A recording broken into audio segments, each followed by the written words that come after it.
It's the 7th of March 2018. We're here today at Derbyshire County Cricket Club. My name's David Jenkins, and today I'm talking to Thomas Holdcroft. I worked in the media and marketing department here from 2006 to 2015. Well, thanks very much indeed for coming along today, Tom. Can we start off by just asking about your early interest in cricket, where that came from? It was parental, more from a watching point of view. My mum was a big watcher of cricket, generally on the telly, generally England stuff more than anything. And my high school teachers, if they watch this, won't be surprised to know that I was often sitting up all night watching things like the Ashes and then trying to stay awake at school the next day. So it came from that, and then I was playing the game from under 11s onwards down at Cheadle Cricket Club in Staffordshire. And eventually in my teenage years, coming to watch Derbyshire, I was living in Stoke-on-Trent. My best friend's granddad was a member here, and he used to bring us along. Not all the time, we were far from, game in, game out, but 2 or 3 times or something. And did you play to a particular level of cricket? The highest level I played at was first team club cricket. Mostly I was opening the batting in second team cricket at club level. So I was always going to get higher in the sport as a media and comms man than I was as a player. Okay. So how is it that you then came to have a post at Derbyshire County Cricket Club? So I was at Staff's Uni doing a journalism degree. And I was in my second year, and I went into to one of my lecturers, a man called John Rafferty, great man called John Rafferty, and I was talking to him about a piece that I'd written, and he said, anyway, more broadly speaking, what's the plan? What job are you going to go into after this? And I was sort of like, I don't know what I'm having for my tea tonight, John, let alone what I'm going to do for a living. And he said, well, I really like your cricket stuff. I said, okay. He said, who do you support? I said, Derbyshire. He said, what are their communications like? What's their website like? I said, it's terrible. He says, right, that's your job, go and get it. So from that, I was sending speculative emails to the then chief exec, Tom Sears.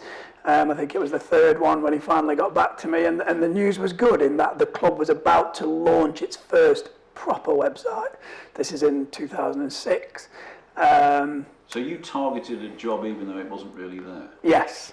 Yeah, but I think, to be honest, there's something for people to learn from that, but equally there's an element of luck involved as well. It so happened that the people involved in the club at the time were just embarking on a website project.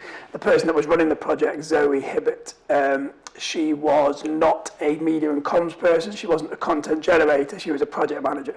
So they had an issue with where the content was going to come from. And in the initial instance, I was basically offering it for free. It became my dissertation project. Was 9,000 words of copy for the new Derbyshire County Cricket Club website. As it goes, I wrote 26,000 words and had to pick the best 9,000, so we got plenty done. But that's how it came about. So, from what you've said, when you then got the job and came here, what state was the technology in, if you like? Presumably fairly basic. Yeah, we had a new website, which at the time was a hell of a lot better than the one that had gone before, which just wasn't operating as a day-to-day news website. It was just it was probably free software. It was occasionally there's an important announcement that needs to go on here, and I think it was a member of staff's son-in-law, I think, that was updating it.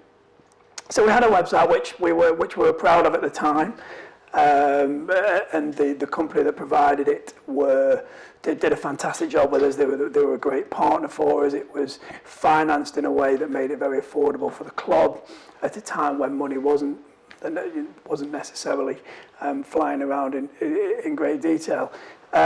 So a lot of what we were doing was focused on that website. It was a very different day and age as well, because you were putting content on the website with a view to people actually searching for you or saving you to their favourites and actually making the decision to come to your website, as opposed to the modern day tantalising them in via your social media, etc. There was also a few magazines a year that were on sale around the ground. And then I very quickly got involved in the marketing materials as well, the leaflets, the outdoor advertising, etc. for the matches. But that was pretty much all that was in our armoury at that time. So what stages did you then go through to, change and develop that technology with everything that then became available during your time here? I think first of all was getting those bits right. It was getting a really vibrant website that became something that people would want to frequently visit, that was something that people praised, and giving people a real service that made people come back. It was bringing the other materials that I've just mentioned, the brochures, the outdoor branding, the magazines, up to a standard whereby the club was now being taken seriously as a business off the field, as opposed to just basically running a cricket club and everything else was an afterthought. So it wasn't like additional things started adding to the armoury and that side of things really quickly. There was a fairly concerted period of time of getting that sort of thing right. And then I think the social media side of it started I think we went on Twitter in 2008. I think we were one of the first counties to do so, but we didn't use it anywhere near the way it's used today and has been used for the last few years. It was almost a sort of speculative punt, really, of let's give this a go. And then we went onto Facebook, and it seems ridiculous, but we went onto Facebook as a person. So the moment I've got a Facebook profile under Thomas Holdcroft, we created a person whose Christian name was Derbyshire and whose surname was Falcons. Whereas now, obviously, if you're a business, you've got a page. And we went down the line then of migrating the person into the page. We had to actually liaise with Facebook via the conduit of the ECB to allow us to do that.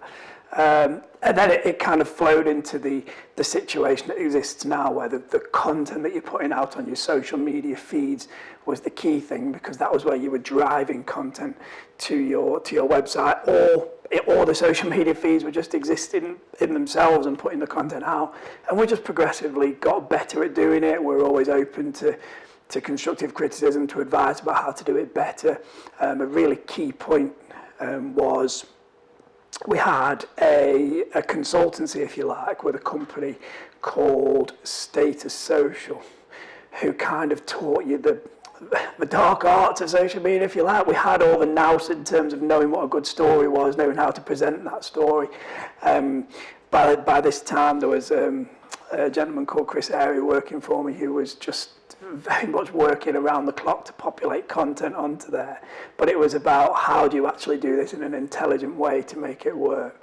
And it's one of the things I look back on really, really proudly, actually, in a social media dominated world, is the best way, in my opinion, of calculating how good you are at social media is a number called your clout score. Now, your clout score is an automatically generated number by Google Chrome. And what it does is it takes all factors into consideration and tells you how effective you are, with a grade out of 100 at how engaging you are on social media, your ability to influence people on social media. Piers Morgan is at 99, I think, because he's a massive social media personality. And on the back of the approach we had to content, on the back of working with Status Social, we got to a position where Derbyshire were third in that clout score league table, if you like, only to Lancashire and Yorkshire. And I believe it's a position that the club still holds to this day. Now, to put that into context, this is Derbyshire County Cricket Club. It's a great and historic institution. It's got a wonderful history. However, it is the lowest supported club, and that's not a defeatist attitude from the point of view of the people that work here. That's coming up to 150 years of history that tell you that Derbyshire is the smallest club with the smallest membership. However, to know that you've got the third best social media in terms of influencing your audience, is a really, really great achievement. So as you went along with all of that, did you get other feedback in a more sort of informal way from people associated with the club, the membership, the watchers, around what you were putting up on the website and so on? Yeah, so when it was first launched, the website, our key stat was the unique users per month. We were looking at how many people have visited the website during this calendar month, and we were always sort of really keen to find out what that figure was. And the good thing was that year on year, they kept going up, so we were clearly doing something right. There was talk and buzz around the ground of the fact that the website was good. There was people at sort of committee level and senior exec level that were giving their feedback. Maybe you should do this. Maybe you could have done this a bit differently. All that side of things that gave us the feedback that allowed us to improve things. And then as time goes on, you're kind of measuring yourself against different things. It's the clout score when it comes to social media. The big one, the thing that made me really realise that social media could be a real hit for us was I went on the pre-season tour to Barbados to cover it. And it was only pre-season friendly, but it was your opportunity as a county to really own match coverage. What I mean by that is, when a professional game is taking place, there are a lot of different ways that a member of the public can find out the score. BBC website, Cricket Info, whatever it may be, there's loads of them, Sky Sports app.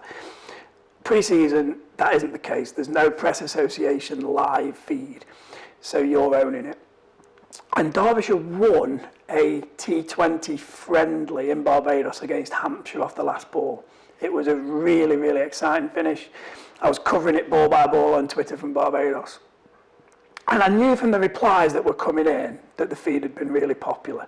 And then my phone started going, everyone back here is talking about the Twitter feed, this is brilliant, etc.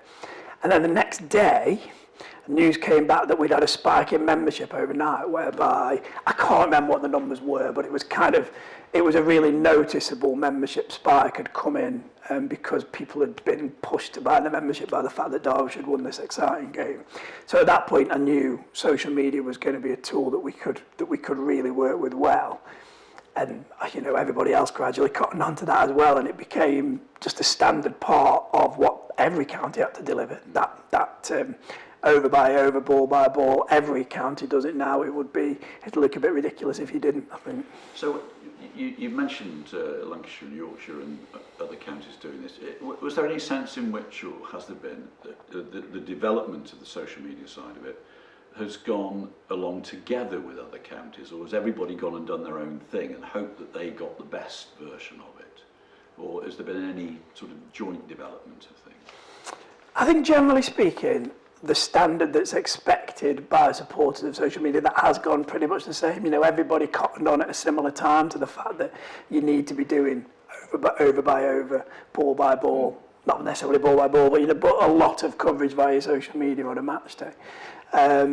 So it has evolved fairly together. I think the reason why Derbyshire's stuff stands out over and above other counties and why the stats bear that out is the sheer volume of good quality content that's going on a round the clock basis, which other counties aren't able to match. And also just the tips of how to do that in a way that's going to make it, that's going to perform at sort of industry leading level. That again came from the partnership with a consultant. Can we move over to perhaps your time at Derbyshire in terms of on the playing side? What are your sort of memories or instances of watching cricket here? When I was a teenager, coming to watch in the sort of early 2000s, Derbyshire really were also, my memory is Derbyshire really being also rans on the cricket field. I remember coming here and really enjoying my day out. It was a massive bonus if Derbyshire anything like competed on the field of play. I came here and watched Gloucestershire rack up a massive score. I think Dominic Hewson scored a double hundred, who then went on to come and play here. I was here the day John Morris scored a daddy 100 against Derbyshire for Notts on the day he retired. Really entertaining, really enjoyed watching it, but Derbyshire were a poor side.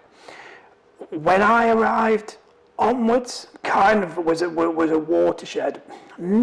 It wasn't down to me, by the way. I had no influence in what happened on the field of play. But whereby I know Derbyshire haven't gone on to suddenly become one of the leading counties on the field that are hoovering up trophies. But they have, on the whole, been far more competitive from sort of 2006 onwards. I remember them starting the season in 2006 with wins away at Glamorgan and Worcestershire in the Championship, wins at Yorkshire and at Warwickshire, and at home to Leicestershire in the 50 over comp. And it was like you were to a ground like Edgbaston or at Headingley, and the locals are all being like, what's going on here? This is Derbyshire. Why aren't we winning this game easily? And that season, 2006, as a few Derbyshire seasons tended to do when your squad's a bit smaller and injuries hit home, what did fizzle out. But I just think they are a team that has been taken far more seriously as worthy opposition from sort of 2006 onwards. And you were here in 2012 yeah. when they gained the promotion, the championship. Where was all the social media and your website up to at that point in terms of, that's a big achievement for Derbyshire at that time. How did that sort of come through in terms of where you got to with everything? We were trending on Twitter. We were trending nationally for the first time. That was an amazing thing. And that was because it worked out brilliantly because Sky televised the game. So although there wasn't loads of people here watching throughout that final 4-day game when Derbyshire secured the title, there was quite a lot of people watching on the TV. There ended up being a bit of a crowd, came down on the final afternoon, and the celebration started, etc. And I do think that's something to remember about Championship cricket, actually, in that, do a lot of people come and watch it? No. Is it important to share it through your digital channels because people care about how you're getting on with the result? Absolutely it is. People definitely care. People definitely follow it. They may not come to watch it, but they definitely follow it.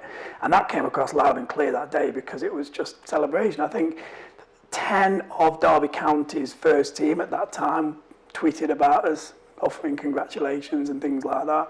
As I say, we were trending nationally on Twitter. We were at the point where we were offering regular updates throughout the day via our social media channels. And it just became, a massive congratulatory messages coming in via social media. People clearly care and people really enjoyed that success, and it was great to be here to experience a bit of that. And what have you moved on to now in terms of your career? So I actually moved from Derbyshire to Nottinghamshire, which I guess if it was football, it would have been a far more controversial move. It didn't feel that controversial in cricket, to be honest. In many ways, it was a natural progression for me because it was the test match ground county within the East Midlands. So I went to Nottinghamshire Cricket Club for just over 2 years as their media and communications manager. And I'm now back in Derbyshire as media and comms manager for the police force. Well, it's been excellent talking to you, Tom. Thank you very much indeed for sharing all of that with us and taking us through the digital development of Derbyshire County Cricket Club. Thank you very much. Thank you.